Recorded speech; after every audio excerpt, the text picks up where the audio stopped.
بسم اللہ الرحمن الرحیم ورحمۃ اللہ وبرکاتہ۔ ماشاءاللہ تقریب تکمیل صحیح بخاری شریف کا آغاز ہو چکا ہے۔ تمام معزز سامعین سے گزارش ہے جو نماز پڑھ چکے ہیں وہ کانفرنس ہال میں تشریف لائیں، اور نماز پڑھنے والے حضرات ساتھ مسجد کے سین میں نماز پڑھنے کے لیے دریئے بچھا دی گئی ہیں، وہاں نماز پڑھیں۔ تو ابھی آپ کے سامنے باقاعدہ کارروائی شروع کی جاتی ہے۔ تو سب سے پہلے آغاز تلاوت کلام پاک سے کیا جاتا ہے۔ جامعہ اسلامیہ صادقآباد کے میاں ناز شاگرد اسامہ راشد، ان سے گزارش ہے کہ وہ مائک پر تشریف لائیں، تلاوت کلام پاک فرمائیں۔ تمام معزز سامعین پنڈال میں تشریف لائیں، نماز پڑھنے والے مسجد کے صحن میں نماز ادا کریں۔ بزرگوں کے لیے کرسیاں لگائی گئی ہیں، چھوٹے بچے کرسیوں پر مت بیٹھیں، اور نوجوان وہ کانفرنس ہال میں تشریف رکھیں۔ بزرگ حضرات جو نیچے نہیں بیٹھ سکتے وہ کرسیوں پر تشریف رکھیں۔ تو ماشاءاللہ تقریب تکمیل صحیح بخاری شریف کے معزز سامعین، خطبہ، علماء، شیوخ حضرات کثیر تعداد میں تشریف لا چکے ہیں۔ میری مراد الشیخ حضرت مولانا عبدالرحمن چیمہ صاحب حافظہ اللہ تعالی مرکز حاضہ میں تشریف فرما ہے۔ بقیت السلف، ولی کامل، اساتذہ، شیخ الحدیث حضرت مولانا محمد رفیق اسری صاحب آپ جلال پور پیر والا حافظہ اللہ تعالی بھی مرکز حاضہ میں تشریف فرما ہے۔ حضرت مولانا محمد یاسین حیدر صاحب وہ بھی آپ کے منتظر ہیں، اور بار بار فون کر کے ٹائم کا پوچھ رہے ہیں کہ ہم کتنے بجے ہمارا ٹائم ہے۔ تمام معزز مقررین علماء کرام تشریف فرما ہے۔ تو ابھی تمام معزز سامعین سے گزارش ہے کہ آپ کا ایک ایک لمحہ قیمتی ہے۔ آپ گھر سے دور دراز جامعہ اسلامیہ صادقآباد میں اس لیے تشریف لائے ہیں کہ اللہ کا قرآن سنا جائے اور محمد الرسول اللہ صلی اللہ علیہ وآلہ وسلم کا فرامین سنا جائے۔ تو اس لیے ایک ایک لمحہ ضائع کیے بغیر کانفرنس ہال میں تشریف لائیں، اور پروگرام کے آغاز میں اپنے حاضری شو کروائیں اور اللہ کے ہاں درجات پائیں۔ ان کے بعد حضرت مولانا رضا اللہ سلفی صاحب، ان کی مختصر نظم ہوگی، ان سے گزارش ہے کہ وہ مائک پر یعنی سٹیج پر تشریف لائیں۔ تو اب آپ کے سامنے تلاوت کلام پاک کے ناشر۔ السلام علیکم ورحمۃ اللہ وبرکاتہ۔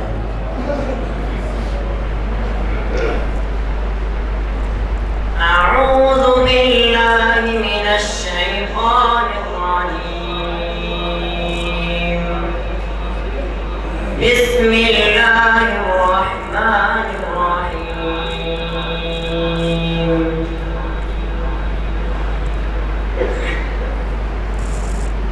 وَلَقَدْ أَرْسَلْنَا نُوحًا إِلَىٰ قَوْمِهِ إِنِّي لَكُمْ نَذِيرٌ مُّبِينٌ أَلَّا تَعْبُدُوا إِلَّا اللَّهَ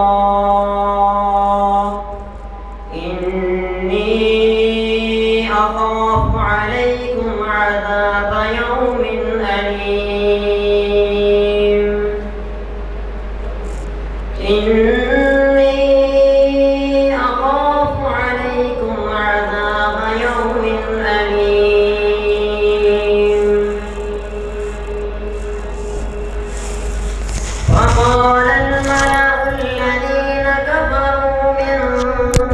قومه ما نراك إلا بشرا مثلنا وما نراك اتبعك إلا الذين هم أراذلنا بادي الرأي وما نرى لكم علينا من فضل بل نظنكم كاذبين قال يا قوم أرأيتم إن كنت على بينة من ربي وآتاني رحمة من عنده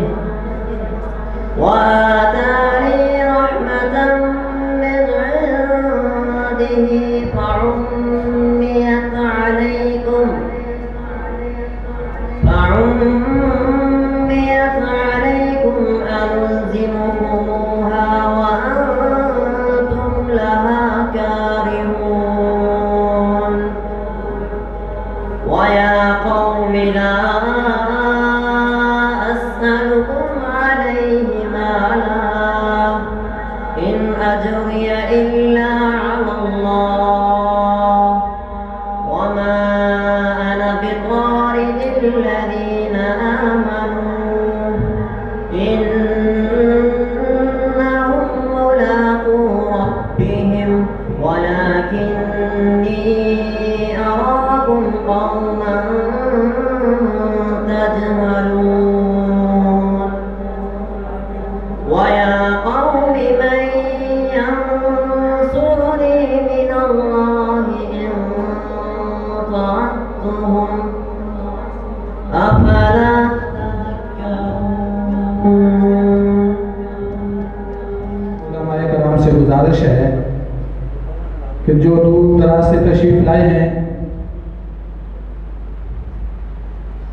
علماء سے گزارش ہے کہ وہ سٹیج پر تشریف لائیں. تاج گڑھ سے آنے والے میرے بھائی ان سے گزارش ہے کہ وہ سٹیج پر تشریف لائیں. مرزا صاحب, محمد خالد صاحب, دیگر علماء کرام جو تشریف لائے ہیں وہ سٹیج پر تشریف لائیں. تو ماشاءاللہ اب آپ کے سامنے نعت کے لیے حمد و نعت کے لیے تشریف لاتے ہیں حضرت مولانا رضا اللہ سلفی صاحب. ان سے گزارش ہے کہ مختصر ٹائم میں مختصر سی حمد و نعت سنائیں اور اپنا اس کانفرنس میں حصہ ملائیں.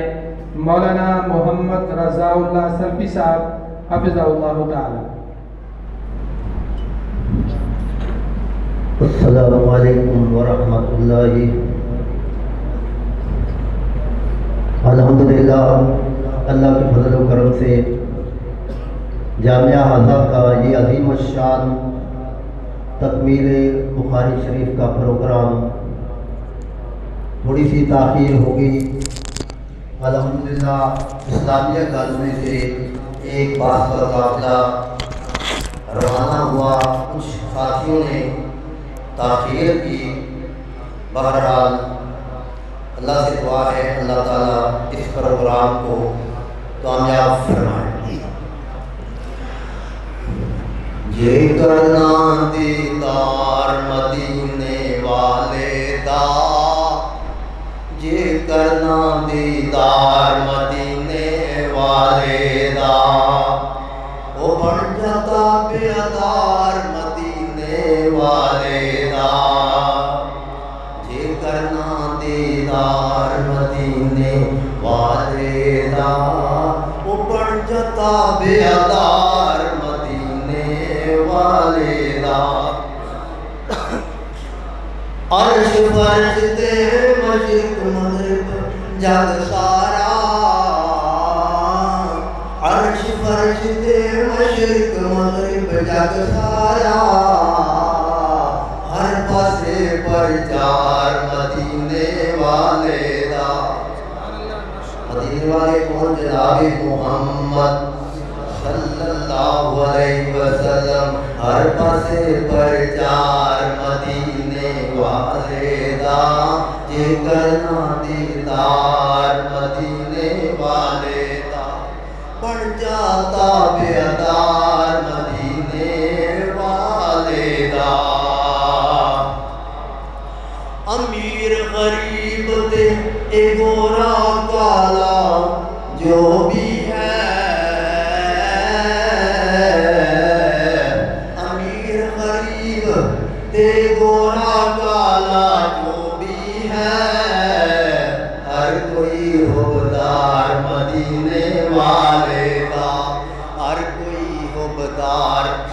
ہر کوئی حبدار مدینے والے دا بڑا پیارا جملہ کا ریوان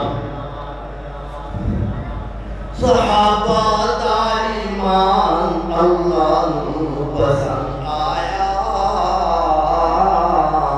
صحابہ دا ایمان اللہ نو پسند آیا وہ جنتی ہے ہر یار مدینے والے دا جنتی ہے ہر یار مدینے والے دا وہ بن جاتا بیدار مدینے والے دا جگر نہ دیدار مدینے والے دا حج نمازاں روزے بندیا کس کارے حج نمازاں روزے بندیا کس کارے جن دل وچ پیار مدینے والے دا جن دل وچ پیار مدینے والے دا بن جاتا بیدار مدینے والے دا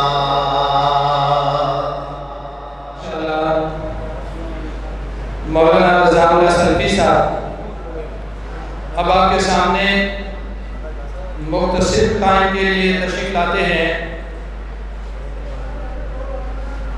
ادیب محسن اول کلاس ان سے گزارش ہے کہ وہ تشریف لائیں اور اپنا مکمل بیان 5-7 منٹ میں مکمل کرنا ادیب محسن زہیر محسن چند منٹوں کے لیے ہم کلام ہوتے ہیں اور ان کے انشاءاللہ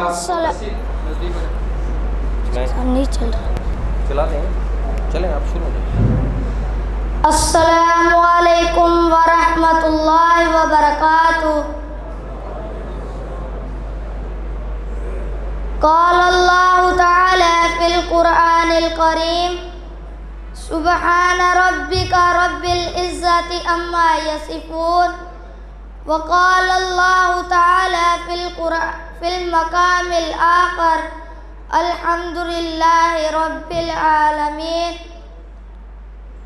پیارے بھائیوں، جب کوئی بندہ سبحان اللہ کہتا ہے تو وہ اس وقت اپنے پیارے اور سونے اللہ تعالیٰ سے یہ کہہ رہا ہوتا ہے اے میرے پیارے اور سونے اللہ تعالیٰ، میرا اس بات پہ پختہ ایمان اور یقین ہے تیری ذات ہر عیب نقص اور کمزوری سے پاک ہے اور تو اس اتنی بڑی کائنات کا نظام بنانے میں بھی اور اسے انتہائی خوبصورت انداز سے چلانے میں بھی ہر لحاظ سے ہر کسی کی شراکت سے پاک ہے اور تیری پیدا کردہ ہر چیز فضول پن اور بے مقصدیت سے پاک ہے اور مخلوق کے حق میں تیری قضا اور تقدیر کا ہر فیصلہ ہر طرح کے ظلم اور زیادتی سے پاک ہے اور تیری شریعت کا ہر حکم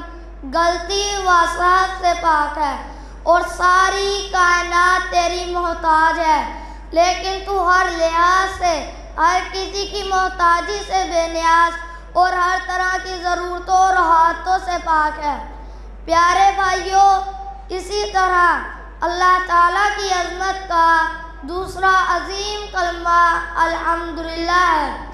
پیارے بھائیوں، جب کوئی بندہ الحمدللہ کہتا ہے تو وہ اس وقت اپنے پیارے اور سونے اللہ تعالیٰ سے یہ کہہ رہا ہوتا ہے کہ اے میرے پیارے اور سونے اللہ تعالیٰ، میرا اس بات پہ پختہ ایمان اور یقین ہے ہر طرح کی حمد و ثنا اور تعریفات کے لائق صرف تو ہی ہے، کوئی اور نہیں۔ اور مجھ پہ جتنی بھی نعمتیں ہیں ساری کی ساری صرف اور صرف تیری عطا کردہ ہے، کسی اور کی نہیں۔ اور اے میرے پیارے اور سونے اللہ تعالیٰ، ان سب نعمتوں پہ شکریہ کا حقدار اور احسان مندی کے لائق بھی میں صرف تجھے ہی سمجھتا ہوں، کسی اور کو نہیں۔ اللہ تعالیٰ ہم سب کو ان کلمات کے معنی اور مفہوم کو سمجھنے کی توفیق عطا فرمائے۔ وآخر دعوانا الحمدللہ رب العالمین۔ السلام علیکم۔ زبیر شبیر چہار کلاس، اور انشاءاللہ ان کے مختصر تقریر کے بعد حضرت مولانا عبدالرحمن چیمہ صاحب کا جاندار، شاندار اور علمی بیان شروع ہونے والا ہے۔ تمام معزز سامعین جو نماز پڑھ چکے ہیں ان سے گزارش ہے کہ وہ کانفرنس ہال میں تشریف لائیں، اور انتظامیہ سے گزارش ہے کہ شیخ عبدالرحمن چیمہ صاحب حافظہ اللہ تعالیٰ کو اسٹیج پر پہنچائیں۔ ابھی ہے شبیر اللہ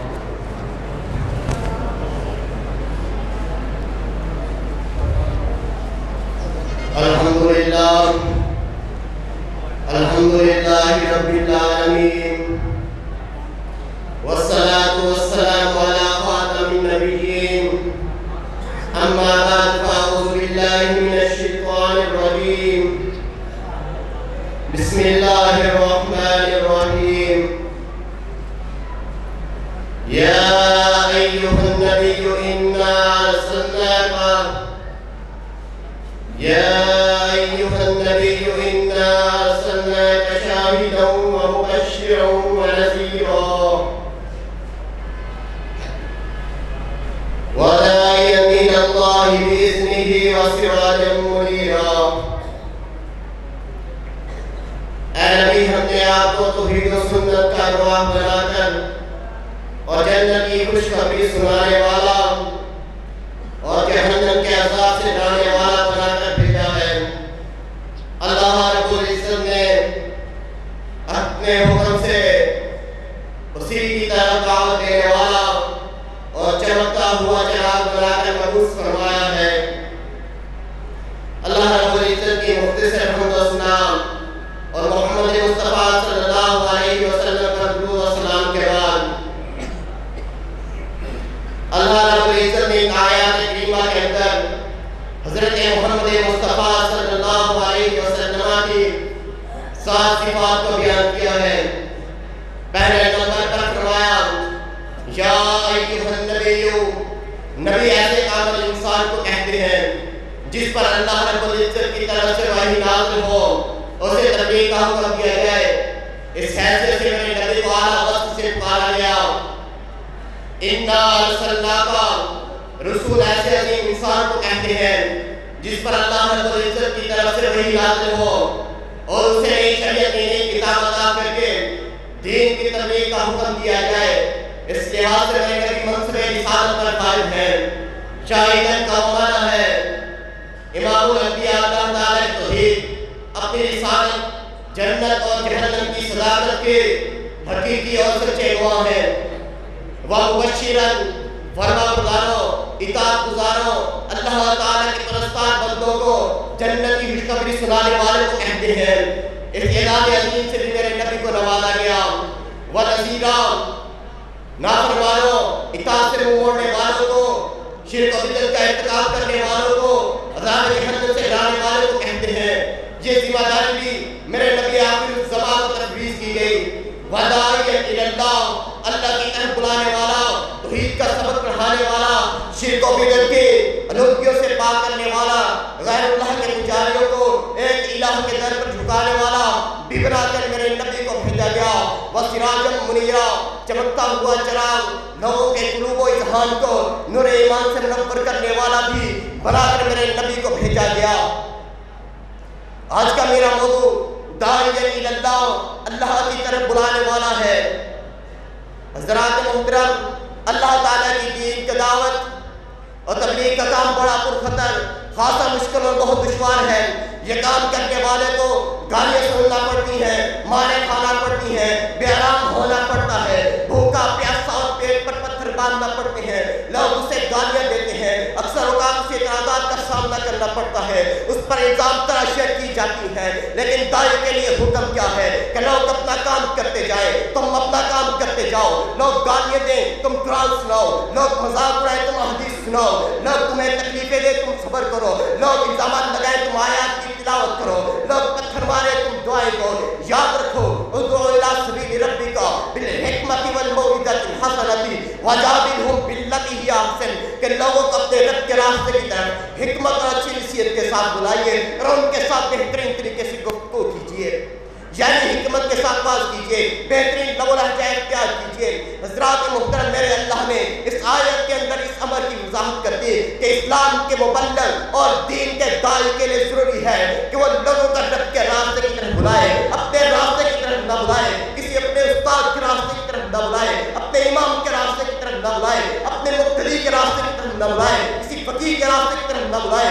کسی وجیہ کے راستے کی طرف نہ بلائے، بلکہ ایک مبلغ کا فرض منصبی ہے کہ وہ لوگوں کو رب کے راستے کی طرف بلائے، صراط مستقیم یعنی قرآن و حدیث کی طرف بلائے، سبیل اللہ کی طرف بلائے، رب کی توحید کی طرف بلائے، سرور کونین کی سنت کی طرف بلائے، رب کی عبادت کی طرف بلائے، محمد رسول اللہ صلی اللہ علیہ وسلم کی سنت کی طرف بلائے، میرے نبی کی اطاعت کی طرف بلائے۔ فرمان الہی ہے ادعو الی سبیل ربک۔ حضرات عزیز وقار،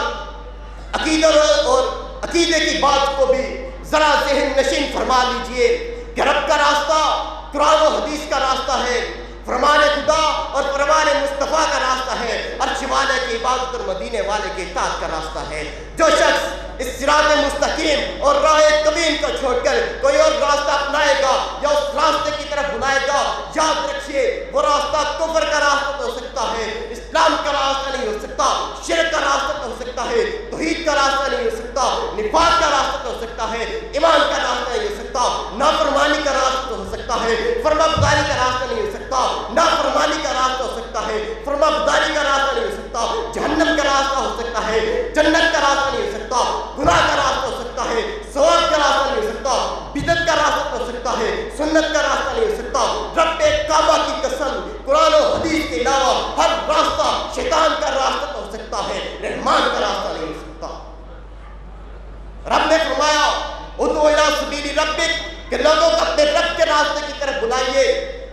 میرے رب کا لاکھ لاکھ شکر ہے، یہ محض اسی کی کرم نوازی ہے، اسی کا احسان و فضل ہے کہ ہم لوگوں کو کسی ہستی کی دعوت نہیں دیتے، کسی بستی کی دعوت نہیں دیتے، کسی بڑے کی دعوت نہیں دیتے، کسی چھوٹے کی دعوت نہیں دیتے، کسی امام کی دعوت نہیں دیتے، کسی مقتدی کی دعوت نہیں دیتے، کسی فقیہ کی دعوت نہیں دیتے، کسی وجیہ کی دعوت نہیں دیتے، کسی خطیب کی دعوت نہیں دیتے، کسی ادیب کی دعوت نہیں دیتے، کسی اپنے کی دعوت نہیں دیتے، کسی بگانے کی دعوت نہیں دیتے، بلکہ ہم دعوت دیتے ہیں تو صرف اور صرف رب کے قرآن کی دعوت دیتے ہیں اور مصطفیٰ کے فرمان کی دعوت دیتے ہیں۔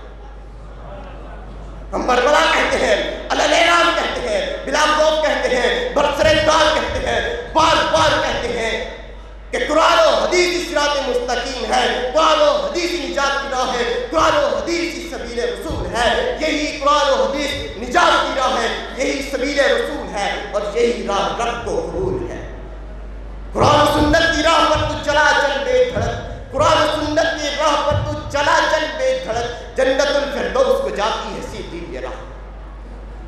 حضرات محترم، اسی دعوت کی وجہ سے، اسی تبلیغ کی وجہ سے میرے نبی نے مصیبتوں کا برداشت کیا، دکھوں کو سہا، صدمے برداشت کیے۔ کبھی کبھی میرے نبی ان حالات پر پریشان ہو جاتے کہ میں نے خدا واحد کی دعوت دیتا ہوں، یہ مجھے گالیاں دیتے ہیں، میں نے قرآن سناتا ہوں، یہ مذاق اڑاتے ہیں، میں ان لوگوں کو توحید کے فوائد دلاتا ہوں، میں نے توحید کی طرف لاتا ہوں، اس شرک کے فوائد دلواتے ہیں۔ جب میرے نبی دشمنان اسلام اور مخالفین توحید کی ان حرکتوں پر رنجیدہ اور ان کے منصوبوں پر کبیدہ ہوتے تو رب تعالیٰ کی طرف سے حکم آ جاتا فَاصْبِرْ كَمَا صَبَرَ أُولُو الْعَزْمِ مِنَ الرُّسُلِ وَلَا تَسْتَعْجِل لَّهُمْ، اے نبی صبر کیجئے جیسے عالی ہمت رسولوں نے صبر کیا، اور ان کافروں کے لیے عذاب کو طلب کرنے میں جلدی مت کیجئے۔ حضرات محترم، جب میرے نبی کو اذیت دی جا رہی تھی، حضرت ابوبکر رضی اللہ تعالیٰ عنہ آتے ہیں، لوگوں کو ہٹایا اور کہا تقتلون رجلا ان یقول ربی اللہ، کیا تم ان سے اس لیے جھگڑا کرتے ہو کہ یہ کہتے ہیں میرا رب اللہ ہے؟ لوگوں، آج ہماری دعوت بھی ہے کہ ایک رب کی طرف آؤ۔ نبیوں کی دعوت بھی یہی تھی، صحابہ کی دعوت بھی یہی تھی،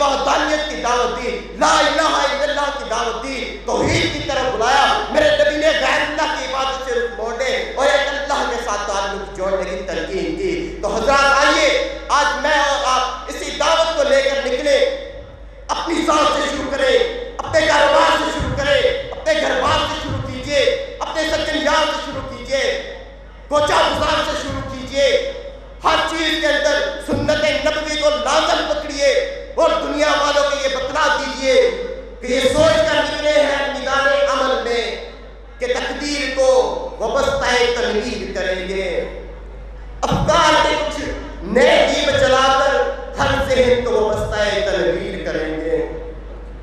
ہر وقت کے فرعون چلاتے رہے خنجر، ہر وقت کے فرعون چلاتے رہے خنجر، ہم جھکے کے سجدے پہ شمشیر کریں گے۔ آواز ہماری دبی ہے نہ دبے گی، آواز ہماری دبی ہے نہ دبے گی کہ خاموش زبانوں سے بھی ہم تقریر کریں گے۔ وما علیہ الا البلاغ۔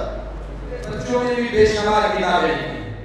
اسی جامعہ کا ایک طالب علم جس نے اب تک 120 کتب لکھی ہیں، تو ماشاءاللہ بے شمار مطبوعہ، بے شمار کتب اردو میں، عربی میں تحریر ہو چکی ہیں اور ہو رہی ہیں۔ تو انشاءاللہ اس چمن میں گلشن محمدی میں اپنے بچوں کو داخل کروائیں اور اپنے مرنے کے بعد اللہ کے ہاں اپنا اکاؤنٹ کھلوائیں تاکہ آپ کے جانے کے بعد بھی یہ نیکیوں کا سلسلہ چلتا رہے۔ تو اب میری مراد الشیخ حضرت مولانا عبدالرحمن چیمہ صاحب حفظہ اللہ تعالیٰ تشریف لاتے ہیں اور بیان فرما رہے ہیں۔ ان سے قبل مختصر تلاوت کے لیے یہ بچوں کو اس لیے موقع دیا جا رہا ہے تاکہ آپ دیکھیں کہ اس جامعہ کے اندر کس طرح بچوں کی تعلیم و تربیت کا خیال رکھا جاتا ہے اور ان کو کیا پڑھایا جاتا ہے، تاکہ آپ اپنے طالب علم بچے اور بچیاں دونوں جامعات میں، جامعہ اسلامیہ للبنات اور جامعہ اسلامیہ للبنین، بچوں کے مدرسہ میں اور بچیوں کے مدرسہ میں بے دھڑک اپنے بچوں کو داخل کروائیں اور اپنی آخرت کو بہتر بنائیں اور ذخیرہ آخرت بنائیں۔ اب آپ کے سامنے مختصر تلاوت کلام پاک کے لیے تشریف لاتے ہیں عبدالرحمن زاہدی۔ السلام علیکم ورحمۃ اللہ وبرکاتہ۔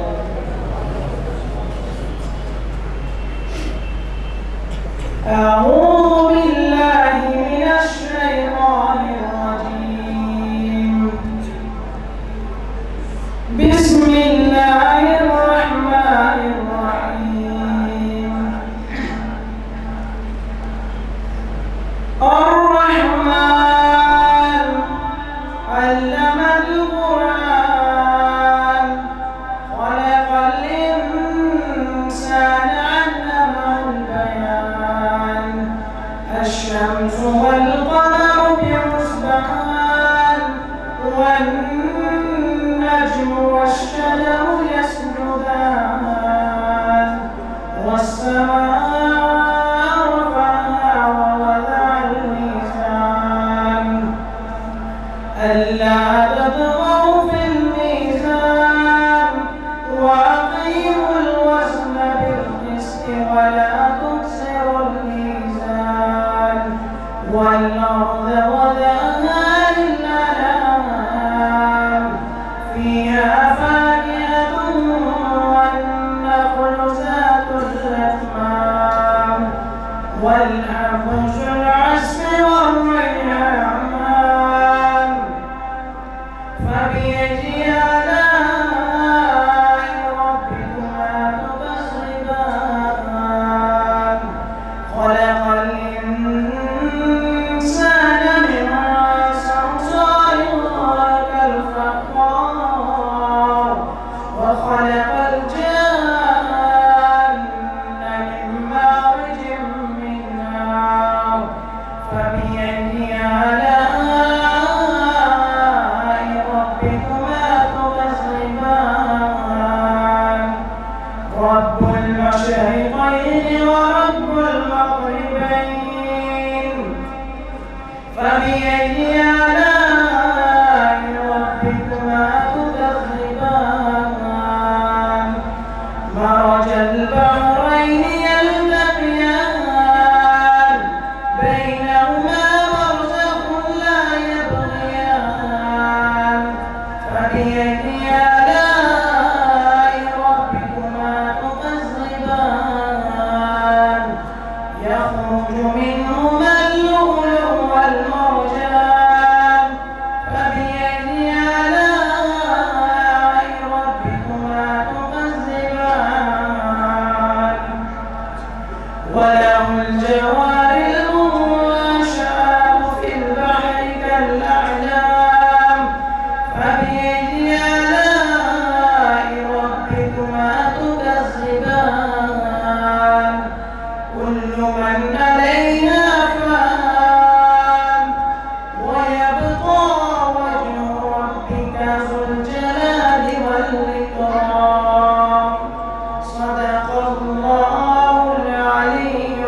دیر کے بعد بخاری شریف کی آخری حدیث پر عظیم الشان درس ارشاد فرمائیں گے، اور اس سال جامعہ سے فارغ ہونے والے 7 طلبہ انشاءاللہ درس بخاری کی آخری حدیث ان سے ماشاءاللہ مستفید ہوں گے، اور ان کی دعاؤں کے ساتھ اس سال جامعہ سے بخاری شریف کے فارغ ہونے والے طلبہ کو انشاءاللہ العزیز الوداع کیا جائے گا۔ تو آپ کے سامنے سٹیج پر تشریف فرما چکے ہیں حضرت مولانا شیخ محمد رفیق عصری صاحب حافظہ اللہ تعالی، جن کا ہم بہت دل کی تہہ گرائیوں سے شکر گزار ہیں کہ وہ انتہائی اپنی عمر کی مناسبت رکھتے ہوئے پھر بھی تشریف لائے، اور آپ کے دلوں میں ان کی چاہت اور محبت تھی، آپ کی دعاؤں کے ساتھ وہ تشریف لائے، اور انشاءاللہ العزیز ان کی دعاؤں کے ساتھ آپ کو الوداع کیا جائے گا۔ اور ان کے بعد آپ کے دلوں کی دھڑکن حضرت مولانا محمد یاسین حیدر صاحب کا خصوصی بیان ہوگا، ان کے بعد نماز ہوگی، اور نماز کے بعد آپ کے لیے بہترین تیار کیا گیا کھانا آپ کو پیش کیا جائے گا، اور دعاؤں کے ساتھ آپ کو الوداع کیا جائے گا۔ تو طلبہ سے گزارش ہے کہ تشریف رکھیں، اور عبدالرحمن عارف صاحب وہ آخری حدیث تلاوت فرمائیں۔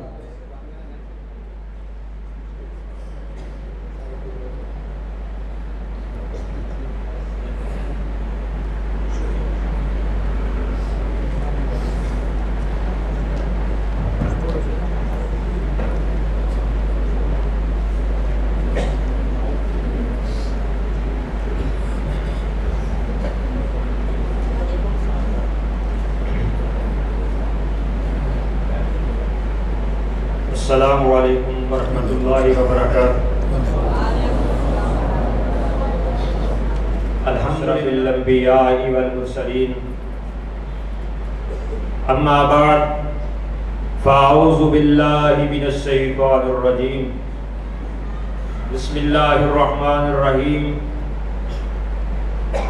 باب قول اللہ وَنَزْعُ الْمَوَازِينَ الْقِسْطَ لِيَوْمِ الْقِيَامَةِ وَأَنَّ أَعْمَالَ بَنِي آدَمَ وَقَوْلَهُمْ يُوزَنُ وَقَالَ مُجَاهِدٌ الْقِسْطَاسُ الْعَدْلُ بِالرُّومِيَّةِ وَيُقَالُ الْقِسْطُ مَصْدَرُ الْمُقْسِطِ وَهُوَ الْعَادِلُ وَأَمَّا الْقَاسِطُ فَهُوَ الْجَائِرُ۔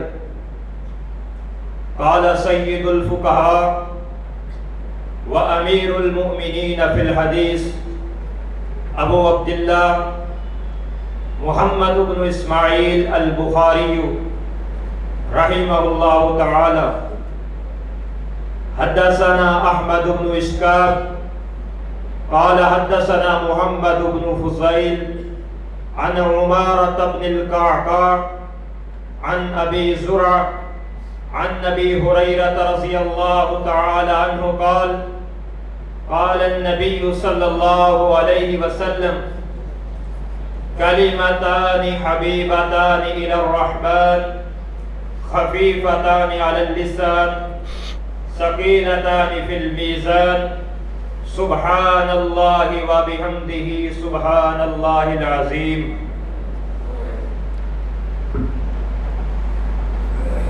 النبی الکریم اللہم صلی علی محمد وعلی آل محمد کما صلیت علی ابراہیم وعلی آل ابراہیم انک حمید مجید۔ محترم حاضرین اور عزیز طلبہ،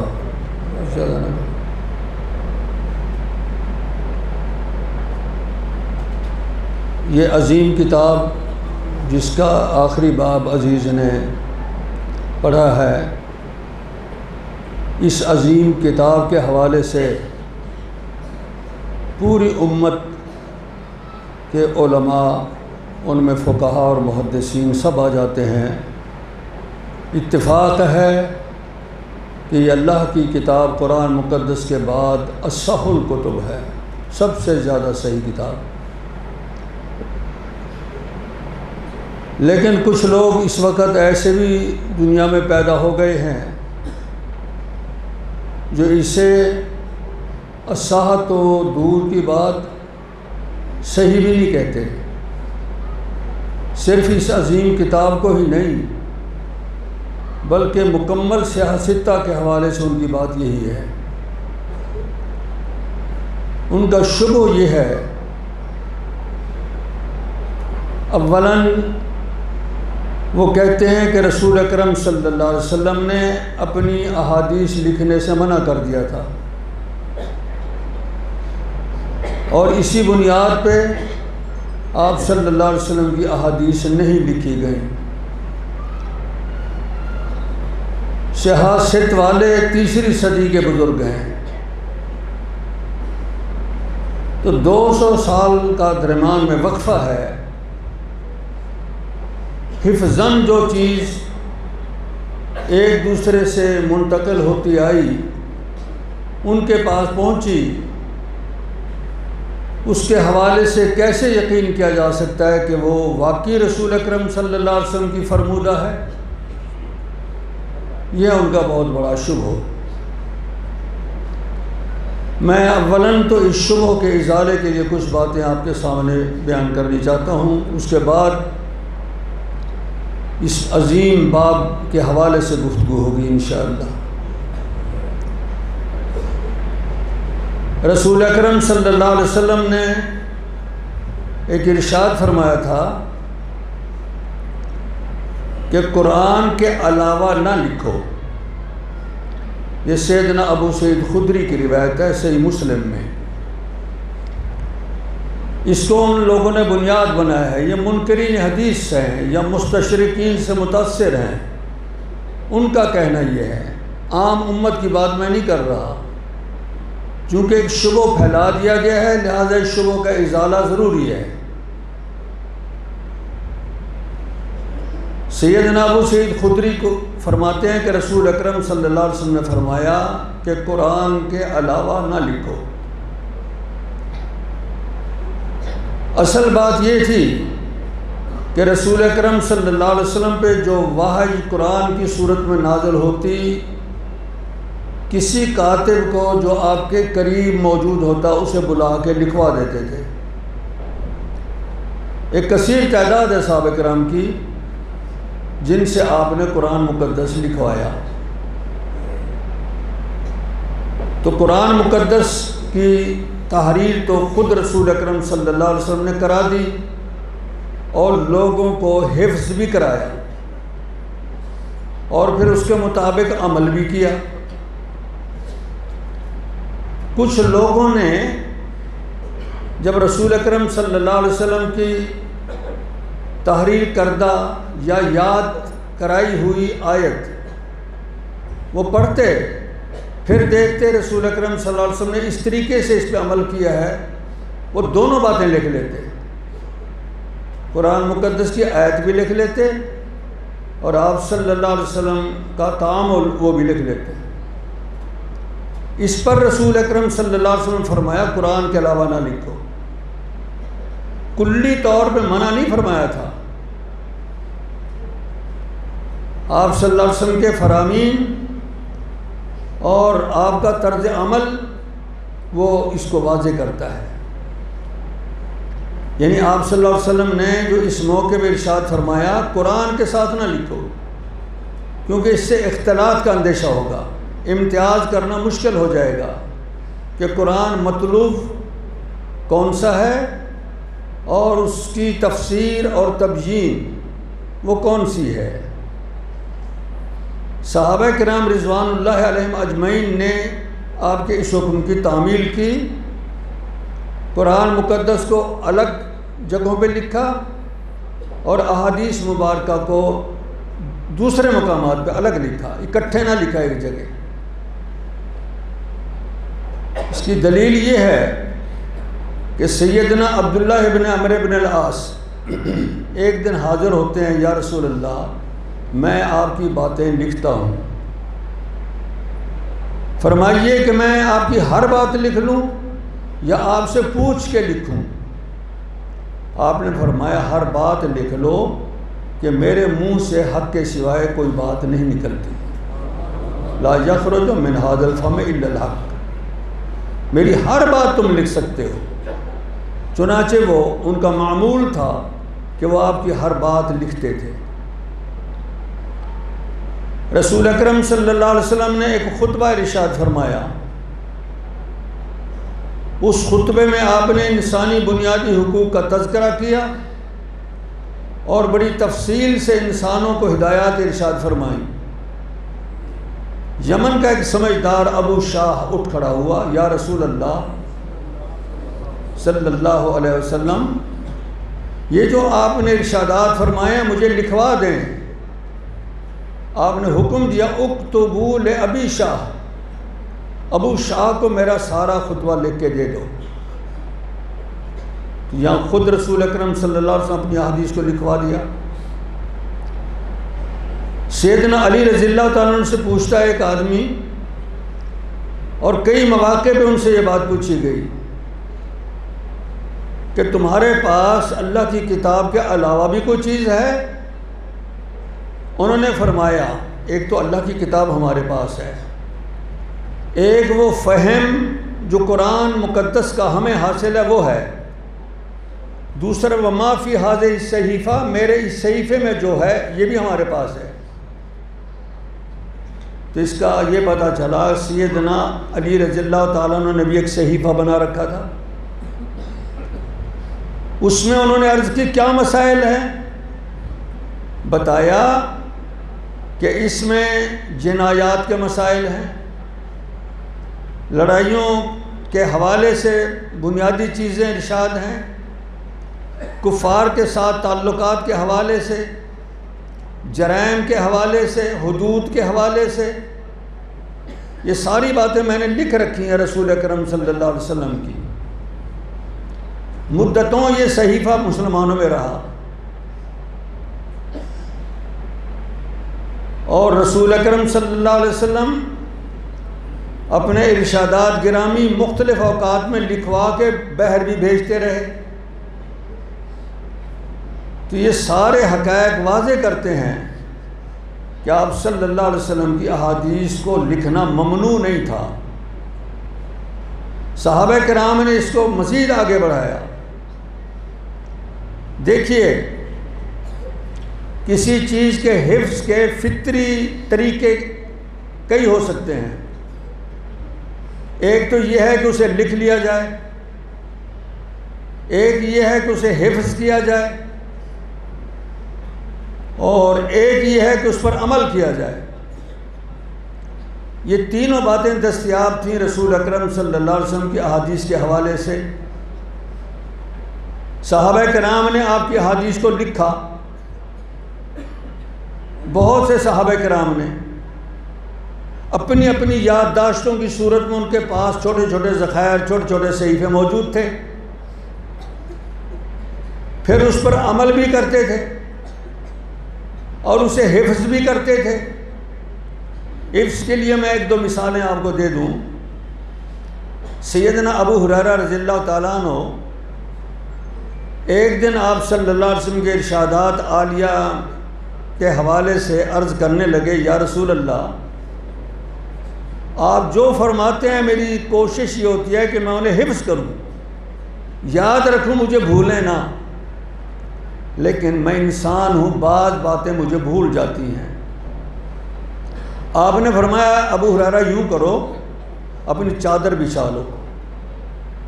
انہوں نے چادر بچھا لی، آپ ارشادات فرماتے رہے، صحابہ کرام کو ہدایات دیتے رہے، اور پھر جب آپ کا خطاب مکمل ہوا آپ نے فرمایا اس چادر کو اکٹھا کر کے اپنے سینے کے ساتھ لگا لو۔ سیدنا ابو ہریرہ نے ایسے ہی کیا، ان کا اپنا بیان ہے، اس کے بعد میں آپ کی ایک بات بھی نہیں بھولا، نسیان میرے سے احادیث کے حوالے سے ختم ہو گیا۔ یہ تھی ان کی کاوش اور ان کے لیے جو محنت ہے۔ اسی طرح دیگر صحابہ کرام کی واقعات بھی ہمیں ملتے ہیں۔ اب سوال یہ پیدا ہوتا ہے کہ آپ یہ دعویٰ کرتے ہو کہ یہ صحیفے رسول اکرم صلی اللہ علیہ وسلم کے زمانے میں بعض صحابہ کرام نے احادیث کے لکھے، وہ کہاں گئے؟ اب کیوں دستیاب نہیں؟ اس کے حوالے سے عرض یہ ہے کہ کچھ صحیفے موجود ہیں اس وقت دنیا میں، البتہ کچھ صحیفے بڑی کتابوں میں مندرج ہو گئے ہیں، کیونکہ صحابہ کرام کو حکم مل گیا تھا حجۃ الوداع کے موقع پہ۔ آپ صلی اللہ علیہ وسلم نے پوچھا، لوگو تم 1,00,000 سے زیادہ کی تعداد میں ہو، یہ آپ کا فرمان نہیں 1,00,000 والا لفظ، میں اس وقت کا تخمینے کی بات کر رہا ہوں، تم سارے لوگ میرے سامنے کھڑے ہو، یہ بتاؤ میں نے اللہ کا حکم تم تک پہنچا دیا یا نہیں پہنچایا؟ سب بیک آواز ہو کے کہتے ہیں بلغتا و ادیتا و نصحتا، آپ نے اللہ کے احکام پہنچا دیے، ہماری خیر خواہی کر دی اور اللہ کا حکم ادا کر دیا۔ آپ ہاتھ کھڑا کرتے ہیں آسمان کی طرف، اللہم شہد، اللہ گواہ ہے۔ اس کا مقصد یہ بنا، اللہ نے جو آپ کو حکم دیا تھا الیوم اکملت لکم دینکم واتممت علیکم نعمتی ورضیت لکم الاسلام دینا میں، کہ آج دین مکمل ہو چکا، قرآن مقدس میں جو کچھ اتارنا تھا وہ آ چکا تمہارے سامنے، اس کی عملی تفسیر جو بتانی تھی وہ بتا چکے، اب لوگوں میں تمہارے ذمہ کام لگاتا ہوں، بلغوا انی ولو آیا، میری ایک ایک بات امت تک تم نے پہنچانی ہے۔ اب ان لوگوں پہ رسول اکرم صلی اللہ علیہ وسلم کو اعتماد تھا، ان کے پاس وہ سارا ذخیرہ تھا جو آپ نے ان کو دیا، تبھی آپ فرما رہے ہیں کہ آگے تم نے پہنچانا ہے۔ تو صحابہ کرام نے زبان سے حفظاً جو چیزیں یاد تھیں وہ بھی پہنچائیں، اور جن پہ وہ عمل کرتے تھے عمل کر کے دکھا کے بھی پہنچایا، اور جو تحریراً لکھا ہوا تھا وہ بھی لکھوایا۔ کئی صحیفے تو دنیا میں اس وقت تک موجود ہیں، ان میں صحیفہ حمام بن منبہ، صحیفہ عمرو بن شعیب عن ابی عن جدہ، صحیفہ ابو زناد عن الاعرج عن ابی ہریرہ، یہ محفوظ ہیں دنیا میں۔ صحیفہ حمام مکتبہ زہریہ میں موجود ہے، جرمنی کی ایک لائبریری میں موجود ہے، اور امام احمد نے اسے اپنی عظیم کتاب مسند میں ایک ہی جگہ درج کر دیا ہے۔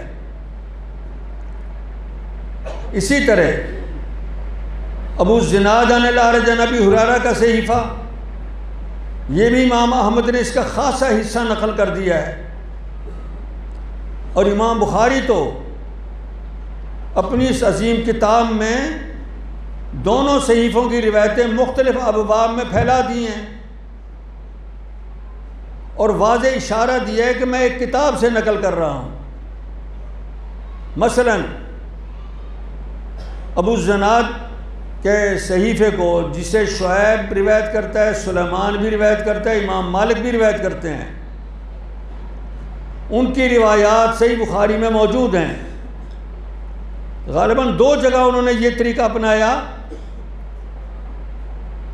کہ پہلے حدیث لکھی، باب ہے اوپر، پہلی حدیث لکھی نحن الآخرون السابقون یوم القیامہ وباسنادہ فلاں روایت، جو باب کے ساتھ مطابقت کھاتی ہے وہ دوسری لائے، پہلے روایت وہی دیتے ہیں نحن الآخرون السابقون، اشارہ کرتے ہیں کہ ایک صحیفے کی سند ہے، اس صحیفے میں پہلی روایت وہی تھی، وہ دے کے سند دے کے پھر آگے بے اسنادی اسی سند سے اگلی روایت بیان کر جاتے ہیں۔ یہ اہل علم لوگ خوب جانتے ہیں کہ یہ طریق امام بخاری نے اس لیے اختیار فرمایا کہ بتانا چاہ رہے تھے کہ یہ صحیفے کی روایت ہے، اور یہی طرز عمل تقریباً صحیفہ حمام بن منبہ کے حوالے سے ہے۔ عمرو بن شعیب عن ابی عن جدہ، یہ صحیفہ الصادقہ کے نام سے معروف رہا ہے محدثین میں۔ 91 روایتیں ایک ہی جگہ مسند احمد میں موجود ہیں اس صحیفے کی، اور صحیفہ حمام کی 137 روایتیں ہیں، اور ابو زناد والے صحیفے کی جس کی میں نے بات کی ہے 53 روایتیں اس کی ایک جگہ موجود ہیں ایک ہی سند سے، یہ مسند احمد میں محفوظ کر دی گئی ہیں۔ تو اس سے معلوم ہوتا ہے صحابہ کرام نے احادیث لکھی، اور ان کی وہ یادداشتیں پھر تابعین نے اپنی کتابوں میں لکھی۔ تابعین میں ایک طبقہ ایسا پیدا ہو گیا جن کا کام ہی یہی تھا کہ ہم نے احادیث سننی ہے، ان کو حفظ کرنا ہے، ان کو لکھنا ہے۔ یہ جو کہا جاتا ہے کہ سیاستہ والوں نے تیسری صدی میں لکھی، غلط بات ہے۔ یہ تدریجی مرحلہ چلتا رہا، وہ تو آخری مرحلہ ہے جو تکمیل تک پہنچا۔ تابعین میں ایسے لوگ پیدا ہوئے، صحابہ کرام جو پوری اسلامی ریاست میں بکھرے ہوئے تھے، وہاں پہنچے، ان کی حدیثیں سنی اور لکھی،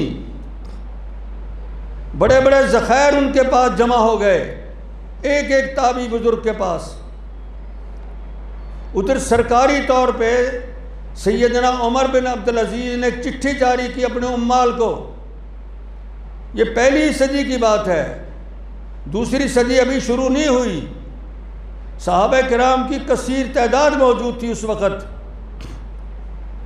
عمر بن عبدالعزیز نے چٹھی لکھی بالخصوص عامل مدینہ کو کہ مدینہ میں جتنے بزرگ موجود ہیں صحابہ کرام یا ان کے شاگرد، ان سے حدیثیں سنیں، ان کی یادداشتیں دیکھیں اور انہیں ایک جگہ لکھو، تاکہ رسول اکرم صلی اللہ علیہ وسلم کے فرامین گم نہ ہو جائیں۔ کیوں ضرورت تھی اس کی؟ سرکاری طور پہ ضرورت تھی۔ اور آپ یہ انسانی مزاج کو جانتے ہیں کہ جب ایک اسلامی ریاست کا قانون کتاب و سنت ہے، کتاب و سنت سے ہی فیصلے ہوتے تھے، کتاب و سنت کی مہارت کے بغیر کوئی حکومتی منصب پہ نہیں آ سکتا تھا، نہ قاضی بنتا، نہ مفتی بنتا،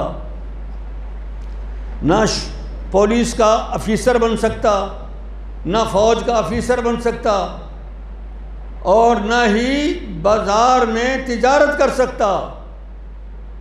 یہ میں ویسے نہیں کہہ رہا، جامع ترمذی کی روایت ہے۔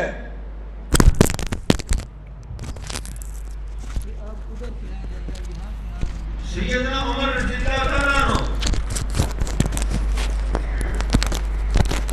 نے چٹھی لکھی پوری اسلامی ریاست میں کہ لوگوں میری ایک بات ذہن میں رکھو، ہمارے اسلامی بازار میں جہاں تجارت ہوتی ہے کوئی آدمی نہیں بیٹھ سکتا جب تک اسے کتاب و سنت کی مہارت نہیں۔ کتاب البیوع کی مہارت، جس کو خرید و فروخت کے مسائل کا پتہ جسے نہیں ہے، وہ ہمارے بازار میں نہیں بیٹھ سکتا۔ اب آپ خود سوچیں، جب سرکاری طور پہ اعلان ہو جائے کہ بازار میں کوئی بندہ نہیں بیٹھ سکے گا تجارت کے لیے، روزی کمانے کے لیے، جب تک وہ مسائل نہ جانتا ہو کتاب و سنت کے، تو ایک ایک فرد سیکھے گا کتاب و سنت کو۔ اس لیے یہ مشغلہ عام ہو گیا تھا۔ جس طرح آج سکولوں میں، کالجوں میں، یونیورسٹیوں میں جانا روزی کمانے کے لیے ضروری سمجھا جاتا ہے، اور حکومتی اعلیٰ مناصب پہ پہنچنے کے لیے ضروری سمجھا جاتا ہے، اسے ہر کوئی حاصل کرتا ہے۔ بالکل اسی طرح پوزیشن تھی اس دور میں جب پوری اسلامی ریاست کا قانون کتاب و سنت تھا، یہی پوزیشن تھی، اور ہر ایک کو تڑپ تھی کہ میں کتاب و سنت کی مہارت حاصل کروں۔ یہ جو آپ سنتے ہیں، آج ایک عالم اگر ایک درس قائم کرتا ہے، سارے مدرسے کے لڑکے 50-60 ہوتے ہیں، ایک ایک کتاب درس میں 4-5 لڑکے ہوتے ہیں۔ کیوں؟ ہمارے ملک کا قانون کتاب و سنت نہیں ہے، اس لیے آج کتاب و سنت قانون بنا دو، پھر دیکھنا ایک عالم جب کتاب و سنت پڑھائے گا، جس طرح آپ لوگ بیٹھے ہو اسی طرح بیٹھیں گے، یہی پوزیشن ہو جائے گی، کیونکہ ضرورت ہے، طبی ضرورت پیش آ جائے گی اس وقت۔ تو اس طبی ضرورت، فطری ضرورت کے تحت پہلی صدی میں کتاب و سنت کا تحفظ ہوا۔ یہ غلط کہتے ہیں کہ اس دور میں نہ حدیث لکھی گئی، نہ اس کو یاد کیا گیا، نہ اس کو محفوظ کیا گیا۔ ارے تعامل کتاب و سنت پہ تھا، لوگ حفظ کرتے تھے، لوگ یادداشتوں کی صورت میں اپنے پاس رکھتے تھے۔ تم کہتے ہو کہ کچھ لکھا ہی نہیں گیا۔ یہ 3 صدی کی بات ہے۔ سیدنا عمر بن عبدالعزیز کے فرمان کے صرف مدینہ کے عامل کو نہیں، دیگر عمال کو بھی ان کی یہ چٹھی پہنچی تھی۔ چنانچہ اس کے نتیجے میں امام زہری کے پاس بہت ذخائر اکٹھے ہو گئے۔ اسی طرح دیگر جو فن حدیث کے ماہرین تھے، ان کے پاس بڑے بڑے ذخائر جمع ہوتے چلے گئے۔ اب آتے ہیں اس مقام تک، یہ سلسلہ تدریجاً چلتا رہا۔ پوری تفصیل میں بیٹھا رہوں تو بات ایک ہی بنتی رہے گی، آپ اسی پر قیاس کرتے جائیں۔ پہلی صدی اسی طرح گزری، دوسری صدی اسی طرح گزری۔ ایک طبقے نے اپنی زندگی کا مشن یہی بنا لیا تھا، لیکن ساتھ ساتھ کچھ طبقے اور بھی پیدا ہونا شروع ہو گئے۔ جن علاقوں میں حدیث تھوڑی تھی یا کچھ تھوڑے اہل علم پہنچے، وہاں کی پوزیشن کچھ خراب ہو گئی۔ وہاں کے ذہین طبقے نے پھر یوں سوچا کہ ہمارے فلاں بزرگ نے جو فرمایا ہے اس کے پیش نظر ہم مسئلے کا حل کریں۔ جہاں سے تدریجاً تخریج فی المذہب کا سلسلہ نکلا۔ امام بخاری کے دور تک یہ سلسلہ خاصا مستحکم ہوتا جا رہا تھا۔ قضات، مفتیین اور دیگر برادریوں کے بڑے سرپنچ جو ہیں، ان میں یہ بات عام ہونے لگی۔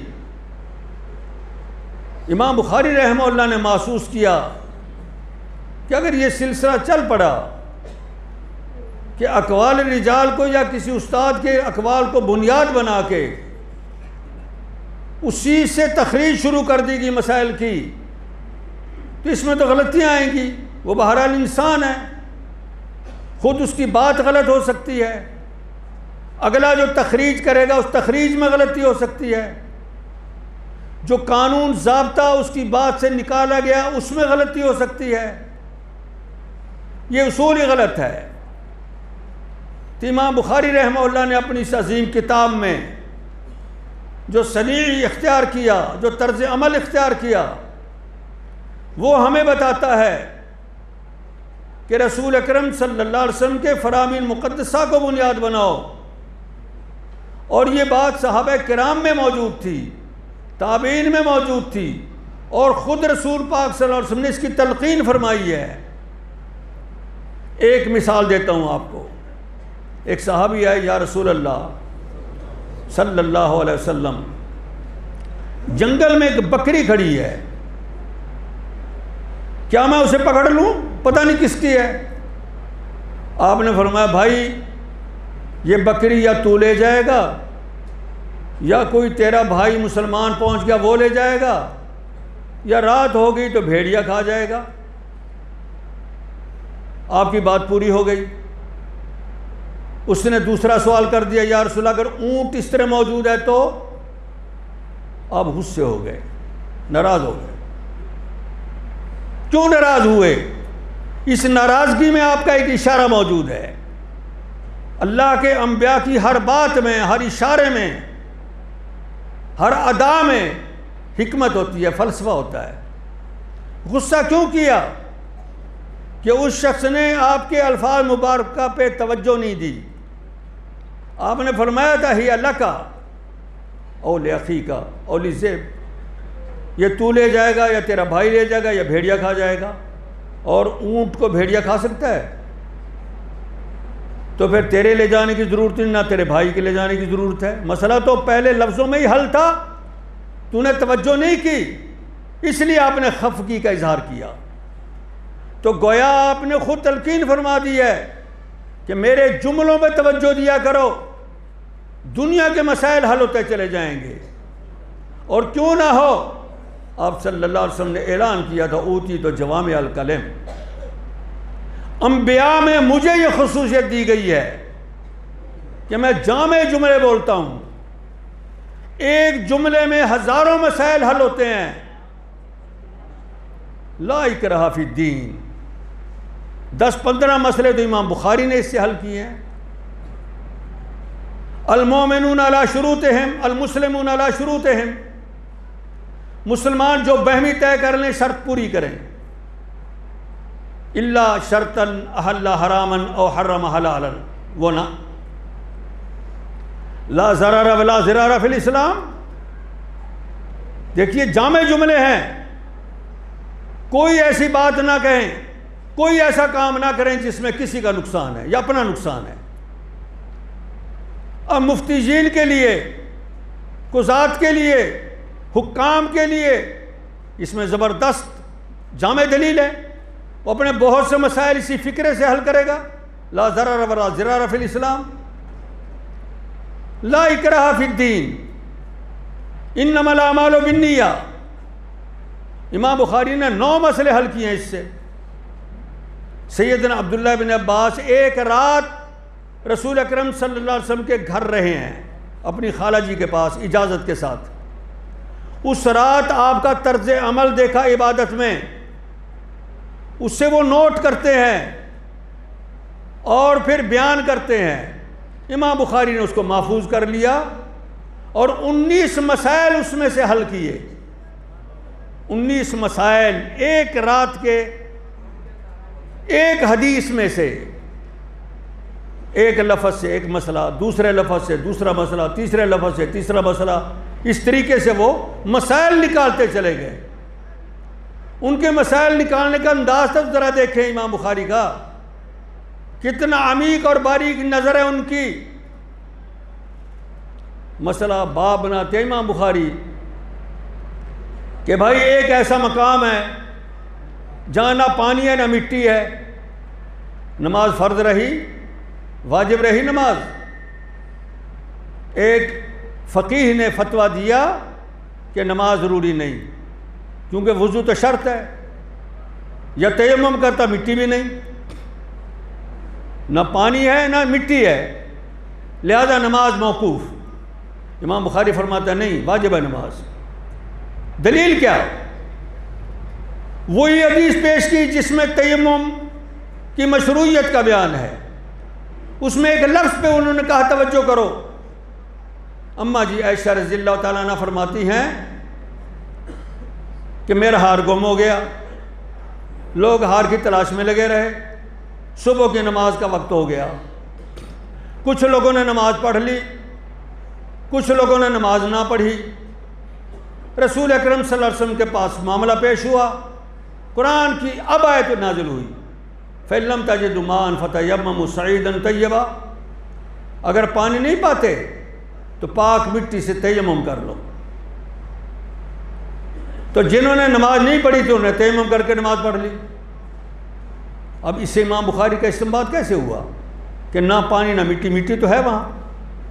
امام فرماتے ہیں دیکھو غور کرو اس پہ کہ جس وقت آیت نہیں اتری تھی مٹی کی مشروعیت للتیمم تو تھا ہی نہیں، کسی کو پتہ ہی نہیں تھا کہ مٹی سے تیمم ہوتا ہے، گویا مٹی ہے ہی نہیں۔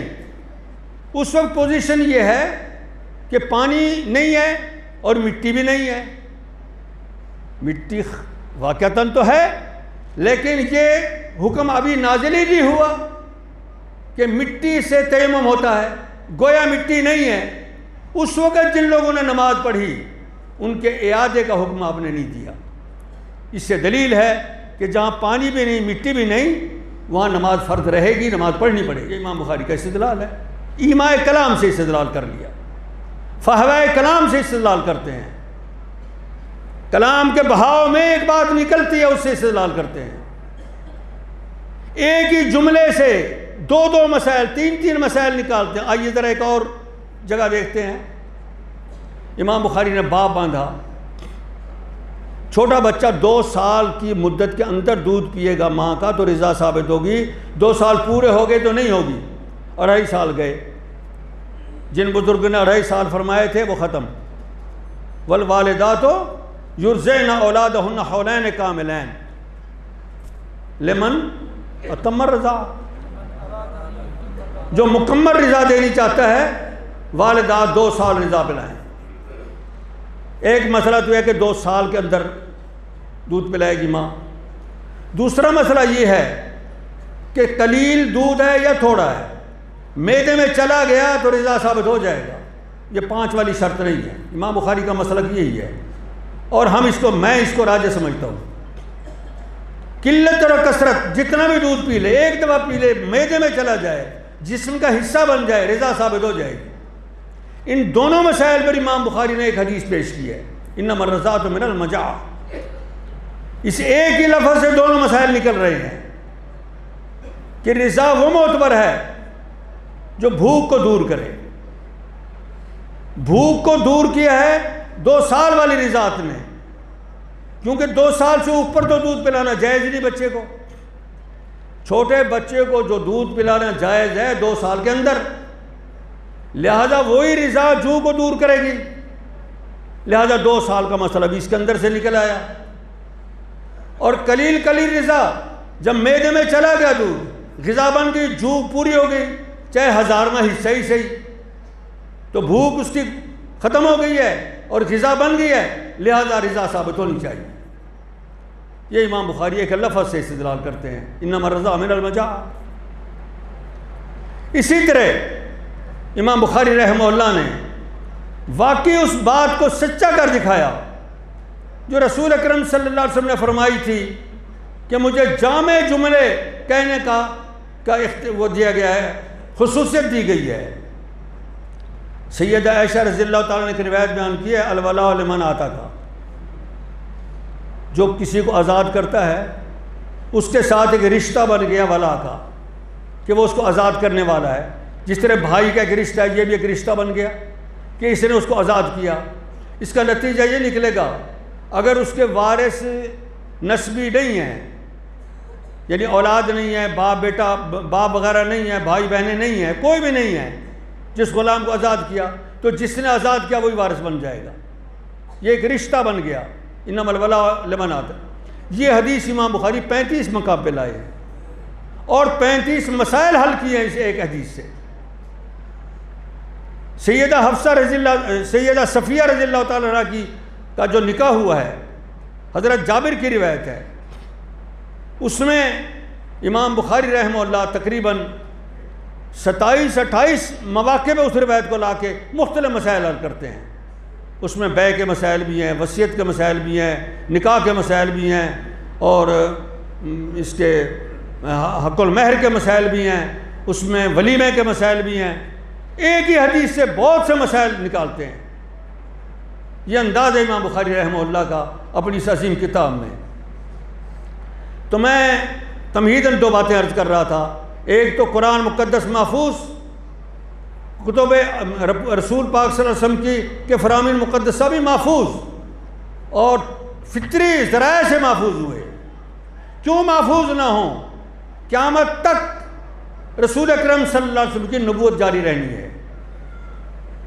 اگر آپ ایک محدود وقت کے لیے نبی ہوتے، بعد میں کسی اور نے نبی آنا ہوتا، تو آپ کے فرامین کو یا محفوظ کرنے کی کوئی ضرورت نہیں تھی.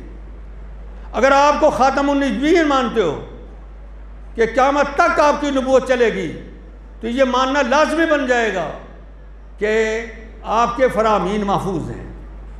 کہاں محفوظ ہیں؟ کتب حدیث میں، اور ان میں سب سے مقدم، سب سے اعلیٰ، سب سے اول یہ عظیم کتاب ہے جس کا کچھ حصہ آپ لوگوں نے ابھی سنا۔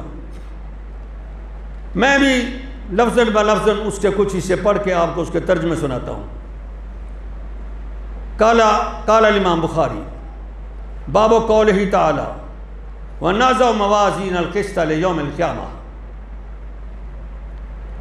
یہ در حقیقت ایک عقیدے کے مسئلے کو صاف کرنا چاہتے ہیں۔ وہ عقیدے کا مسئلہ یہ ہے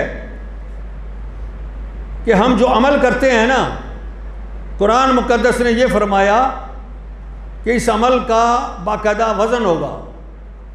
نیک عمل کرتے ہو تو ایک پلڑے میں آ جائے گا، برے کام کرتے ہو تو دوسرے پلڑے میں آ جائے گا۔ نیکی کا پلڑا بھاری ہو گیا فَهُوَ فِي عِيشَةٍ رَاضِيَةٍ، وہ اپنی مرضی کی زندگی گزارے گا۔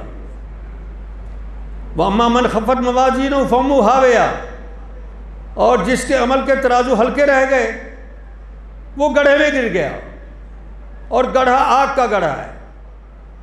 اولئک هم الخاسرون کہا قرآن نے ان کو، یہ نقصان میں چلے گئے۔ ایک گروہ ایسا پیدا ہو گیا بدبختوں کا، کہنے لگے کہ یہ ترازو وغیرہ نہیں ہے، ترازو سے تو چیزیں تلتی ہیں، یہ کھانے پینے کی چیزیں ہو گئیں، یہ مادی چیزیں ہو گئیں، یہ تلتی ہیں۔ اعراض عمل یہ کیسے تلے؟ یہ نہیں تلتے۔ اس کا اولین جواب تو یہ ہے کہ بہت سے اعمال ایسے ہیں اب تل رہے ہیں، ساری دنیا مان رہی ہے۔ کسی کو بخار ہو گیا تو بخار کی درجہ بندی آلات کر لیتے ہیں کہ نہیں کرتے؟ 104 کا بخار ہے، 3 کا ہے، 2 کا ہے، 99 کا ہے یا 98 کا ہے، کتنا ہے، یہ آلات بخار بتا دیتے ہیں۔ تو بخار ایک کیفیت ہے جسم کے اندر، اس کا پتہ چل جاتا ہے۔ اسی طرح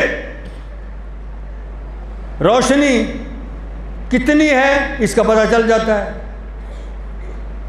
دوسری بات یہ ہے جو اصل بنیادی ہے کہ قیامت کی ترازو وہ ایسی ہوگی، اس میں مالک کائنات جو مرضی ہے تو لے، وہ تو ایک انسان کی نماز کی درجہ بندی بھی کر دے گی کہ اس کی آدھی نماز قبول ہے، آدھی قبول ہی نہیں، اس کی زکوٰۃ کا اتنا درجہ ہے، اس کے تو خیرات صدقات میں ریاکاری تھی، اس کو گناہ کے درجے میں ڈالو۔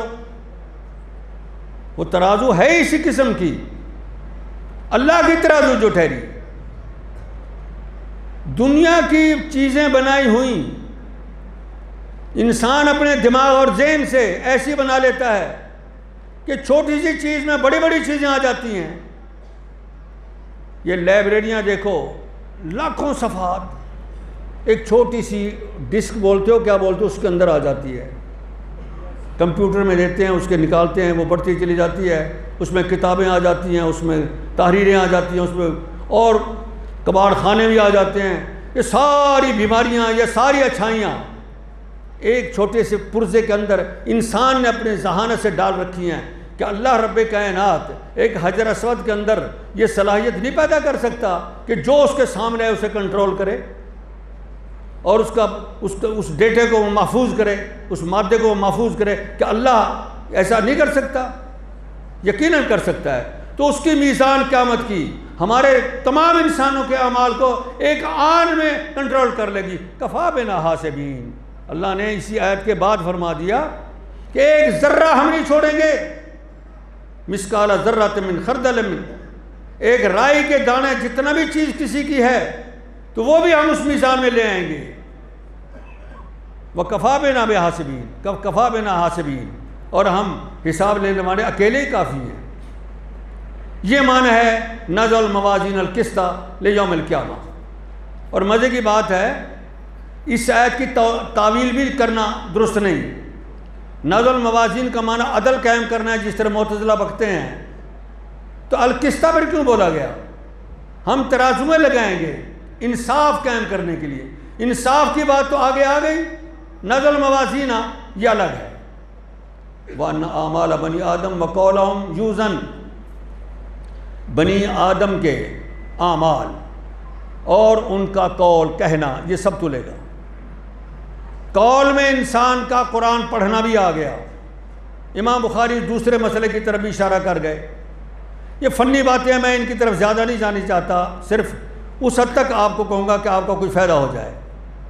آپ قرآن کی تلاوت کرتے ہیں, یہ بھی اس میزان میں آ جائے گا. اعمال بنی آدم, بنو آدم کے اعمال اور ان کا قول, یہ سب ترازو میں آئے گا اور اس کا وزن ہوگا. امام بخاری کی عادت ہے کہ ایک لفظ کے قریبی الفاظ کے ترجمہ اور معنی بتاتے ہیں. قال مجاہد القسطاس العدل بالرومی. روم سے متاثر عربوں نے القسطاس کا معنی عدل لیا ہے. رومی زبان سے یہ لفظ نکلا ہے. قسطاس قسط کے قریب لفظ تھا, اس کا معنی بتا دیا کہ انصاف کے معنی میں ہے یہ القسطاس. مجاہد کا قول پیش کر کے اشارہ دے دیا علماء کو کہ قرآن کی آیت کا ترجمہ, قرآن مقدس کے الفاظ کی لغت کا بیان مجاہد جیسے ماہر سے کرانا, غیر ماہر لوگوں سے نہ کرانا. اسی لیے امام بخاری رحمہ اللہ یا سیدنا عبداللہ بن عباس کا اقوال پیش کرتے ہیں, اکرمہ کے اقوال پیش کرتے ہیں, یا بڑے بڑے اہل لغت کے اقوال پیش کرتے ہیں. یہاں مجاہد کا قول پیش کیا ہے. والقسط مصدر المقسط, یہ قسط کا لفظ جو آیا ہے قرآن پاک میں, یہ مقسط کا مادہ ہے. مقسط کا اصل مادہ اقساط, باب افعال ہے, اہل علم جانتے ہیں, اور اقساط کا مصدر ہے قسط. عربی زبان کی خاصیت ہے کہ ہر لفظ کا ایک مادہ ہوتا ہے, ماخذ ہوتا ہے, اس سے پھر ہزاروں لفظ بنتے چلے جاتے ہیں. یہ عربی زبان کی خصوصیت ہے, باقی زبانوں میں ضروری نہیں ہے. عربی میں ہے ایک ہی لفظ سے اس میں ماضی کے معنی بھی بنیں گے, مضارع کے معنی بھی بنیں گے, مستقبل کے, اس میں فاعل کا معنی بھی بنے گا, مفعول کا معنی بھی بنے گا, اسی لفظ میں امر کا معنی بھی بنے گا, اسی میں نہج کا معنی بھی بنے گا, اس میں ظرف کا معنی بھی بنے گا, اعلیٰ کا معنی بھی بنے گا, اسم تفضیل کا معنی بھی بنے گا. جتنی بولی بنتی ہے ایک ہی لفظ میں سے سارے الفاظ نکلیں گے. یہ عربی زبان کی خاصیت ہے جسے ہم گردان یا گرامر کہتے ہیں. باقی زبانوں میں اتنا وسعت نہیں ہے. تو وہی فرما رہے ہیں امام بخاری القسط مصدر المقسط. مقسط کا معنی عادل.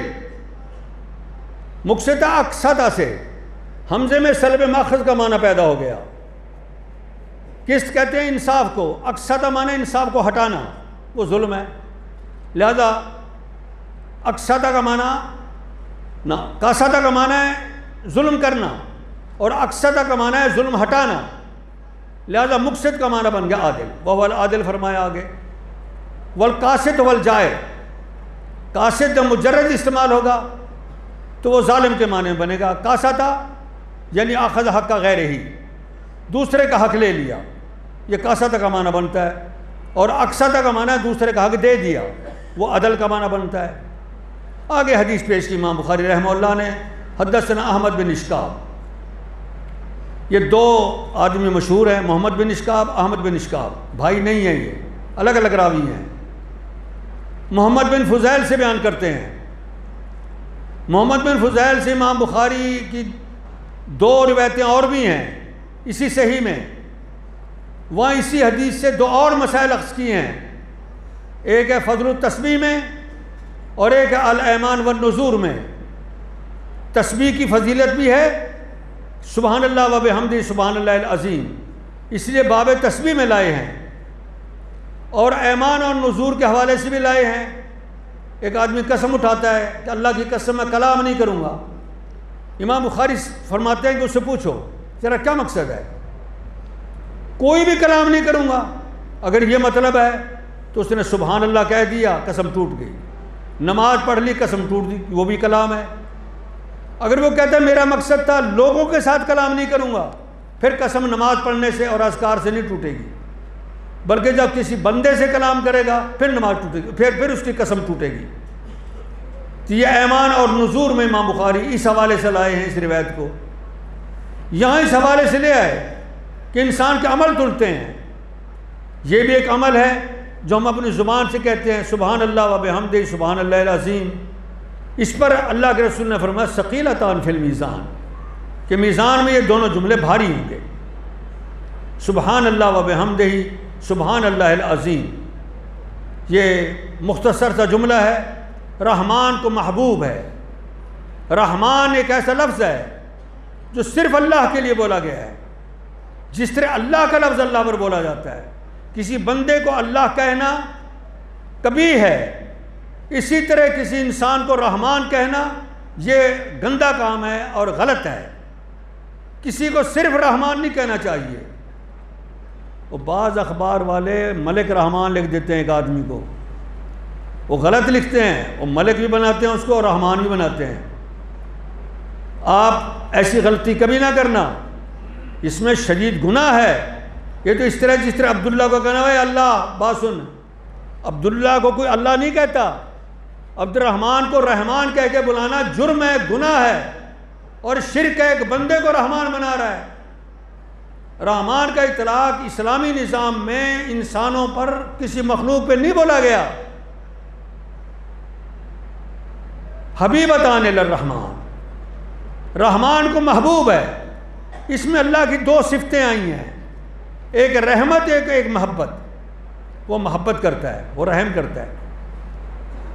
اس پہ اشعری اور معتزلی پھر سیخ پا ہو گئے کہ دیکھو اللہ کے لیے محبت میں تو ایک رقت قلب ہوتی ہے، اللہ تو ان چیزوں سے پاک ہے.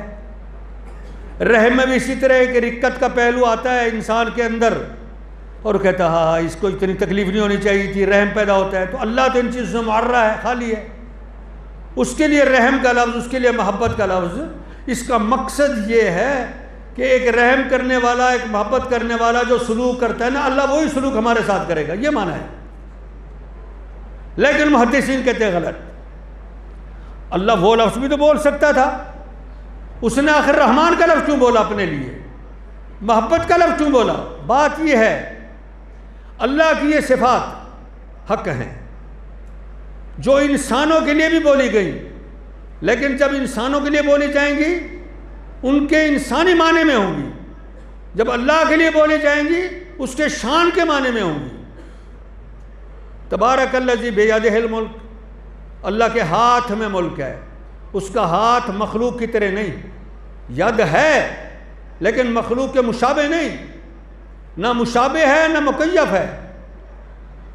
ایک جگہ آتی ہے کہ اللہ ہنستا ہے فلاں بندے کی طرف، وہ ہنستا ہے لیکن مخلوق کی طرح نہیں، مخلوق کی صفات اس میں نہیں ہیں، اپنی شان کے مطابق اس کا ضحک ہے. وہ آسمان دنیا کی طرف نزول فرماتا ہے، عرش پہ ہوتے ہوئے، عرش پہ بھی بائن جدا نہیں ہوتا، اس پر ہوتے ہوئے وہ آسمان دنیا پہ آ جاتا ہے، لیکن مخلوق کی طرح نہیں. یہ مخلوق ہے کہ اگر ایک جگہ ہے تو دوسری جگہ نہیں، دوسری جگہ ہے تو تیسری جگہ نہیں. اللہ عرش پر ہوتے ہوئے نزول آسمان فرماتا ہے. لا یشابہ نزولہ نزول المخلوق فی ای شیء و فی ای کیفیہ. اسی طرح ساق کا لفظ ہے، اسی طرح وجہ کا لفظ ہے، اسی طرح حجز کا لفظ ہے. یہ سارے الفاظ مخلوق کے لیے آئے ہیں لیکن اللہ کے لیے بھی ہیں، اس کی شان کے مطابق، بغیر تشبیہ بغیر تکییف کے اللہ کے لیے ماننے چاہیے. کیوں؟ قرآن کہتا ہے لیس کمثلہ شیء وہو السمیع البصیر. قرآن فرماتا ہے لم یکن لہ کفوا احد. قرآن مقدس فرماتا ہے لا تضربوا للہ الامثال. محترم ساتھیو، سبحان اللہ و بحمدہ، میں پاکیزگی بیان کرتا ہوں اللہ کی، ہر عیب سے اور ہر نقص سے. اس میں کوئی نقص نہیں ہے، اس میں کوئی عیب نہیں ہے. یہ اذکار میں سب سے بہترین ذکر سبحان اللہ، اور کمال کی ساری صفتیں اس کی ہیں، لہذا حمد اس کے لیے، تسبیح بھی اس کی، تنزیہ اس کے لیے، اور تحمید بھی اسی کی کہ پوری کائنات کو جو مل رہا ہے اسی کی طرف سے مل رہا ہے. سبحان اللہ و بحمدہ، سبحان اللہ العظیم کا معنی یہی ہے. اسبح اللہ سبحانن، ترکیب خود سوچ لو، اسبح اللہ سبحانن، سبحان اللہ العظیم، اسبح اللہ العظیم سبحانن، اس کی ترکیب یہ ہے۔ اللہ رب کریم ہمیں سیدھے راستے پہ چلنے کی توفیق عطا کرے اور ہمیں اپنے ذکر کی زیادہ سے زیادہ توفیق دے۔ آخری ایک حدیث بیان کر کے بات ختم کرتا ہوں۔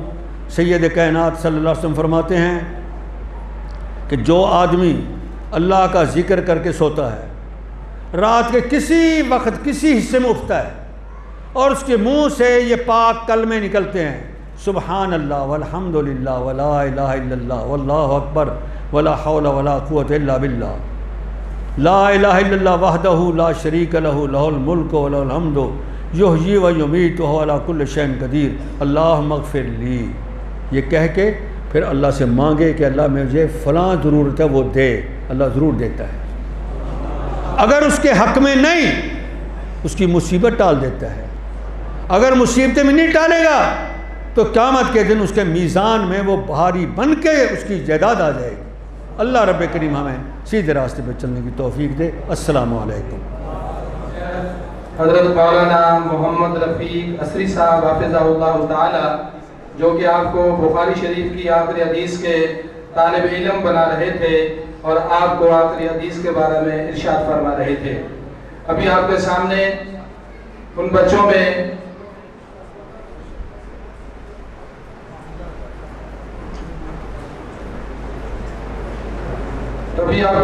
مختصر نظم کے لیے تشریف لاتے ہیں۔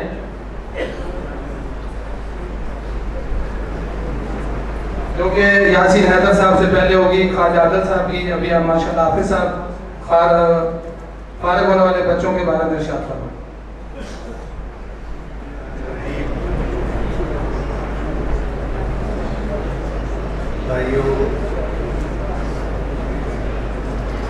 درس بخاری کے اختتام پہ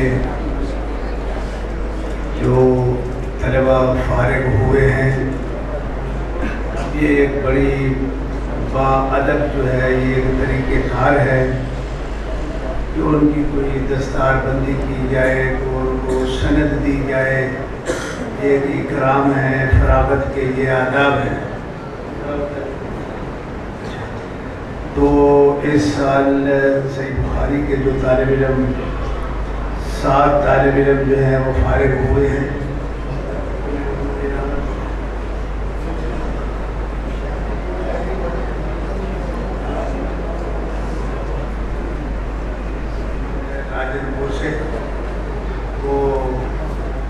گزارش ہے کہ وہ اپنی صنعت اور دستار جو ہے وہ وصول کریں۔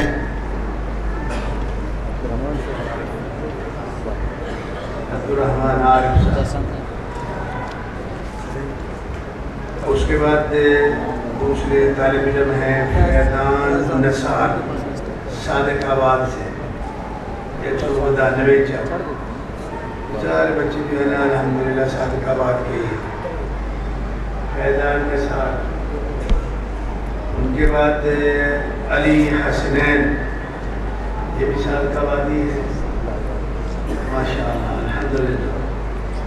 اس کے بعد ہے علی شان نثار، یہ بھی صادق آباد کے ہیں، اور علی افضل یہ بھی صادق آباد کے ہیں جی۔ اس کے بعد حافظ محی الدین،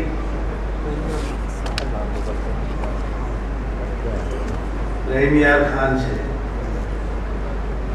اس کے بعد ہے اسامہ خادم صادق آباد سے۔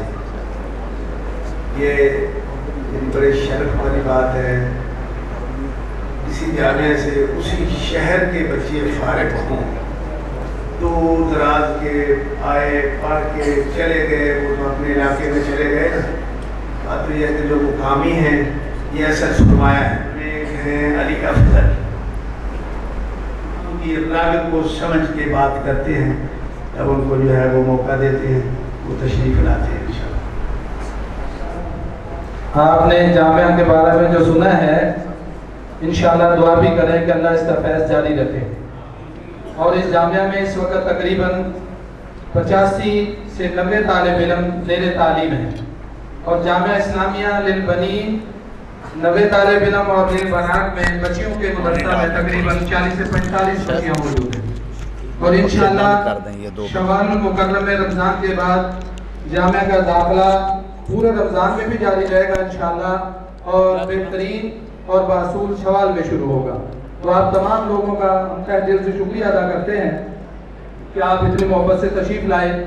ابھی آپ کے سامنے آپ کے دلوں کی دھڑکن حضرت مولانا محمد یاسین حیدر صاحب بیان فرمائیں گے، اور انشاءاللہ ان کے بعد آپ کا ایک بڑا میزبان جس کا نام کھانا ہے وہ آپ کا بہت منتظر ہے، تو صرف آپ نماز پڑھیں اور اس سے ملاقات کریں اور دعاؤں کی درخواست کرتے ہوئے ہمارے لیے اور جامعہ کے لیے اللہ سے ہم آپ کی خیریت کی دعائیں کریں گے اور آپ کو الوداع کریں گے۔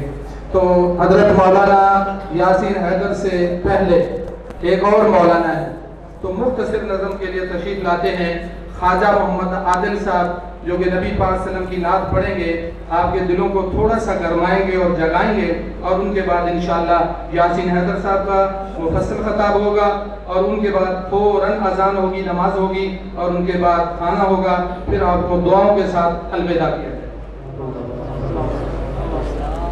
میری طاقت نہیں یہ تو بارتے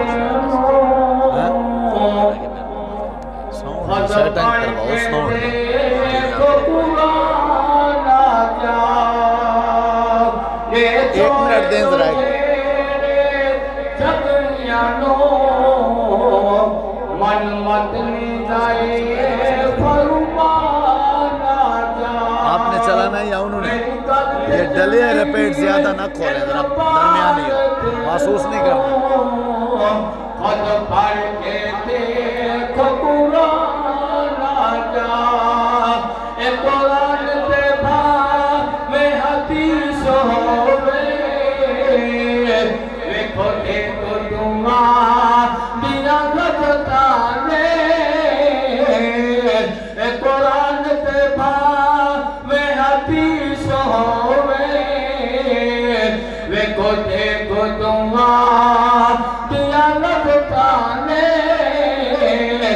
کلام تساری رب کی ہے، مدن دل زبان آ جائے، کلام تساری رب کی ہے، مدن دل زبان آ جائے، میری غلط نہیں المتقين والصلاة والسلام على سيد المرسلين أما بعد فأعوذ بالله السميع العليم من الشيطان الرجيم بسم الله الرحمن الرحيم إن الله لا يغفر أن يشرك به ويغفر ما دون ذلك لمن يشاء ومن يشرك بالله فقد ضل ضلالا بعيدا۔ مختصر حمد و ثنا کے بعد قابل احترام سامعین محترم معزز بھائیوں ساتھیوں دوستوں اور میری پردہ نشین روحانی ماؤں بہنوں، سیدنا معاذ بن جبل رضی اللہ تعالیٰ عنہ بیان کرتے ہیں کہ رسول اکرم صلی اللہ علیہ وسلم نے مجھے نصیحت کی کہ معاذ لا تشرک باللہ شیئا وَإِن قُتِلْتَ وَحُرِّقْتَ، اے معاذ تو اللہ کے ساتھ کسی کو شریک نہ کرنا، خواہ تو کاٹ دیا جائے یا پھر جلا دیا جائے، لیکن لا الہ الا اللہ کو نہ چھوڑنا۔ لا الہ الا اللہ یہ مسلک اہل حدیث کی دعوت ہے، یہ کوئی نئی دعوت نہیں، بلکہ جتنے پیغمبر اور رسول آئے ہر پیغمبر ہر رسول کی دعوت یہی دعوت رہی ہے، ان کا مشن یہی مشن رہا ہے۔ حضرات تمام پیغمبروں اور رسولوں کے احکامات تبدیل ہوتے رہے ہیں، مسائل تبدیل ہوتے رہے ہیں، لیکن دعوت یہی دعوت رہی ہے۔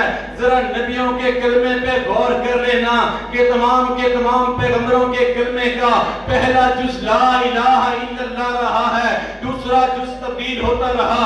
حضرت آدم علیہ السلام آئے ہیں، کلمہ یہی رہا ہے۔ حضرت آدم علیہ السلام کا کلمہ دیکھ لیں، لا الہ الا اللہ، آدم صفی اللہ، لا الہ الا اللہ، نوح نجی اللہ، لا الہ الا اللہ، ابراہیم خلیل اللہ، لا الہ الا اللہ، اسماعیل ذبیح اللہ، لا الہ الا اللہ، موسیٰ کلیم اللہ، لا الہ الا اللہ، عیسیٰ روح اللہ، لا الہ الا اللہ محمد الرسول اللہ۔ حضرات لا الہ الا اللہ کا معنی کیا ہے؟ لا الہ الا اللہ کا مفہوم کیا ہے؟ لا الہ الا اللہ کا معنی یہ ہے کہ اللہ کے علاوہ کوئی داتا نہیں، اللہ کے علاوہ کوئی دستگیر نہیں، اللہ کے علاوہ کوئی حاجت روا نہیں، اللہ کے علاوہ کوئی مشکل کشا نہیں، اللہ کے علاوہ کوئی بگڑی بنانے والا نہیں، اللہ کے علاوہ کوئی زندگی کا مالک نہیں، اللہ کے علاوہ کوئی موت کی نیند سلانے والا نہیں، اللہ کے علاوہ کوئی صحت دینے والا نہیں، اللہ کے علاوہ کوئی بیماری دینے والا نہیں، اللہ کے علاوہ کوئی خوشی دینے والا نہیں، اللہ کے علاوہ کوئی کمی دینے والا نہیں۔ حضرات داتا بھی اللہ ہے، دستگیر بھی اللہ ہے، حاجت روا بھی اللہ ہے، مشکل کشا بھی اللہ ہے، بگڑی بنانے والا بھی اللہ ہے، عزت کا مالک بھی اللہ ہے، ذلت کا مالک بھی اللہ ہے، عروج کا مالک بھی اللہ ہے، زوال کا مالک بھی اللہ ہے، زمین کا مالک بھی اللہ ہے، آسمان کا مالک بھی اللہ ہے، سورج کا مالک بھی اللہ ہے، چاند کا مالک بھی اللہ ہے۔ حضرات جب تمام پیغمبروں اور رسولوں نے یہ دعوت دی تو اس دعوت دینے کی وجہ سے ان کو آروں کے ساتھ چیر کے رکھ دیا گیا، اس دعوت دینے کی وجہ سے ان کو کنووں میں الٹا لٹکا دیا گیا، اس دعوت دینے کی وجہ سے ان کو ناحق قتل کیا گیا۔ حضرات میں کسی اور نبی کی بات نہیں کرتا، میں اپنے نبی کی بات کرتا ہوں۔ جب میرے اور آپ کے پیارے پیغمبر نے اس لا الہ الا اللہ کی دعوت دی تو اس لا الہ الا اللہ کی وجہ سے آپ کو برا بھلا کہا گیا، آپ کو دیوانہ کہا گیا، آپ کو مجنون کہا گیا، آپ کو جادوگر کہا گیا، آپ کو شاعر کہا گیا۔ حضرات جب میرے اور آپ کے پیارے پیغمبر نے اس کی دعوت دی تو آپ علیہ السلام کی پیٹھ پہ اونٹ کی گندی اوجی رکھی گئی، آپ علیہ السلام کی بیٹی کو بے دردی کے ساتھ شہید کر دیا گیا، آپ کو طائف کی وادیوں میں لہو لہان کر دیا گیا۔ لیکن قربان جاؤں میرے اور آپ کے پیغمبر اس دعوت دینے سے باز نہیں آئے، اس دعوت دینے سے رکے نہیں۔ حضرات آپ علیہ السلام نے بدر کا میدان سجایا لا الہ الا اللہ کے لیے، احد کا میدان سجایا لا الہ الا اللہ کے لیے، غزوہ خیبر سجایا لا الہ الا اللہ کے لیے، خندق کا میدان سجایا لا الہ الا اللہ کے لیے۔ اور میرے آقا کے یاروں نے، میرے آقا کے جانشاروں نے اپنے بچوں کو یتیم کروایا، اپنی بیویوں کو بیوہ کروایا، اپنے بچوں کو یتیم کروانا تو گوارا کر لیا، اپنی بیویوں کو بیوہ کروانا تو گوارا کر لیا، لیکن اس دعوت کو چھوڑنا گوارا نہیں کیا۔ حضرت بلال رضی اللہ تعالیٰ عنہ تپتے ہوئے کونوں پہ دیکھنا تو گوارا کر لیا، لیکن اس دعوت کو چھوڑنا گوارا نہیں کیا۔ حضرت عمر رضی اللہ تعالیٰ عنہ سولی پہ چڑھنا تو گوارا کر لیا، لیکن اس دعوت کو چھوڑنا گوارا نہیں کیا۔ اور میرے علامہ احسان الہی ظہیر شہید رحمہ اللہ نے اپنے جسم کے ٹکڑے ٹکڑے کروائے، اپنے جسم کے چھلی چھلی کروائے، لیکن اس دعوت کو چھوڑنا گوارا نہیں کیا۔ اور یہی تربیت میرے اساتذہ نے کیا ہے، یہی سبق میرے اساتذہ نے پایا ہے کہ کٹ مرنا تو گوارا ہے، سولی پہ چڑھنا تو گوارا ہے، لیکن اس دعوت کو چھوڑنا گوارا نہیں۔ اللہ کی قسم کا کہتا ہوں جب تک ہم زندہ رہیں گے یہ دعوت دیتے رہیں گے، جب تک ہماری جسم میں جان رہے گی، منہ میں زبان رہے گی، ہم یہ دعوت دیتے رہیں گے، جب تک ہماری سانسیں چلتی رہیں گی ہم یہ دعوت دیتے رہیں گے، جب تک ہماری جسم میں خون کا قطرہ یہ پنکھے بند کر دیں اوپر والے۔ اور میرے مصطفیٰ کا فرمان ہے اس کا آخری کلام لا الہ الا اللہ ہوگا، وہ سیدھا جنت میں جائے گا۔ وما توفیق الا باللہ۔